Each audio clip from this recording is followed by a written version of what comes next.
नमस्कार, मैं हूँ सुकृति रॉय और आप सभी का किस्सा पुराण में स्वागत है। बात प्राचीन महाभारत काल की है। महाभारत के युद्ध में जो कुरुक्षेत्र के मैदान में हुआ, जिसमें 18 अक्षौहिणी सेना मारी गई। इस युद्ध के समापन और सभी मृतकों को तिलांजलि देने के बाद पांडवों सहित श्री कृष्ण पितामह भीष्म से आशीर्वाद लेकर हस्तिनापुर को वापस हुए। तब श्री कृष्ण को रोककर पितामह ने श्री कृष्ण से पूछ ही लिया, मधुसूदन, मेरे कौन से कर्म का फल है जो मैं सरसैया पर लेटा हुआ हूँ।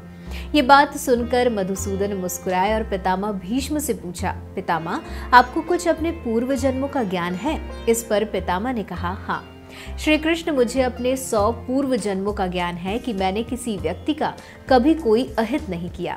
इस पर श्री कृष्ण मुस्कुराए और बोले, पितामह, आपने ठीक कहा कि आपने कभी किसी का कोई कष्ट नहीं किया, लेकिन 101वें पूर्व जन्म में आज की तरह तुमने तब भी राजवंश में जन्म लिया था और अपने पुण्य कर्मों से बार बार राजवंश में ही जन्म लेते रहे।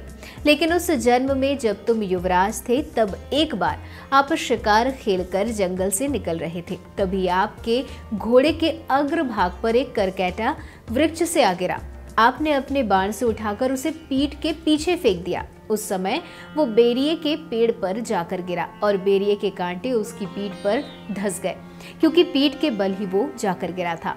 करकेटा जितनी बार निकलने की कोशिश करता, उतने ही उसकी पीठ पर कांटे चुभ जाते और इस प्रकार करकेटा 18 दिन तक जीवित रहा और यही ईश्वर से प्रार्थना करता रहा कि हे युवराज, जिस तरह से मैं तड़प तड़प कर मृत्यु को प्राप्त हो रहा हूँ, ठीक इसी प्रकार तुम भी होना। तो हे पितामह भीष्म, तुम्हारे पुण्य कर्मों की वजह से आज तक तुम पर करकेटा का श्राप लागू नहीं हो पाया। लेकिन हस्तिनापुर की राजसभा में द्रौपदी का चीर हरण होता रहा और आप मूक दर्शक बनकर देखते रहे, जबकि आप सक्षम थे उस अबला पर अत्याचार रोकने में। लेकिन आपने दुर्योधन और दुशासन को नहीं रोका।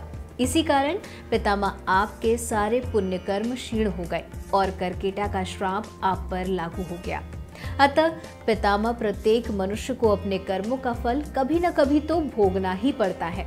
प्रकृति सर्वोपरि है, इसका न्याय सर्वोपरि और प्रिय है। इसलिए पृथ्वी पर निवास करने वाले प्रत्येक प्राणी और जीव जंतु को भी भोगना पड़ता है और कर्मों के ही अनुसार ही उनका जन्म होता है। उम्मीद करती हूँ कि आपको ये वीडियो जरूर पसंद आया होगा। आप अपने सुझाव हमारे नीचे दिए गए कमेंट बॉक्स पर लिखकर बता सकते हैं। साथ ही वीडियो को लाइक और शेयर करना ना भूलें और चैनल को जरूर सब्सक्राइब करें।